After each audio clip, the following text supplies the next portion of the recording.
I've always had a lot of friends and a lot of groups of friends, but I don't know if I've ever had a true community um, outside of the community of writers that I know nowadays.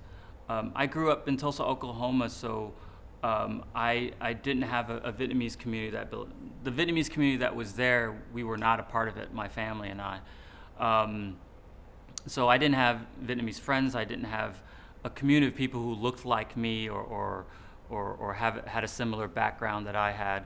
So I don't know if it was that or just growing up looking, being very different from everyone else. But I've always been a little bit wary of community as well. I've never been one to. I'm not. I'm not a hometown pride kind of guy.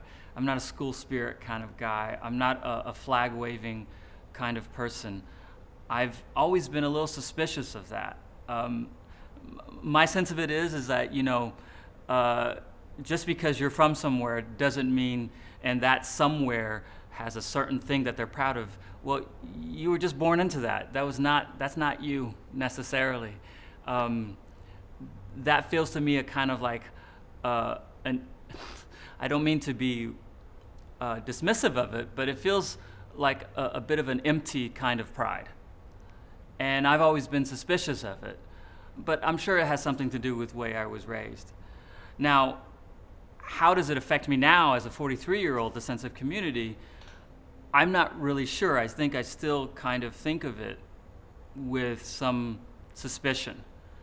But I do think in terms of writing, I think having, say, for example, a community of Asian American writers,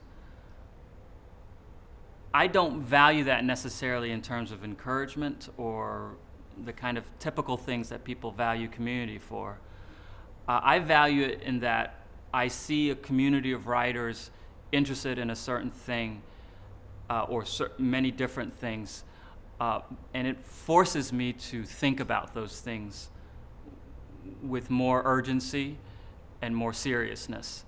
For example, Asian American writers or Vietnamese American writers writing about the refugee experience, it forces the responsibility on me to at least think about those same issues as well, because that's part of my background. And I think that's healthy for me not just as a writer, but as a person. I think that is the one thing about community that I think is important to me, is that it reminds me who I am. I think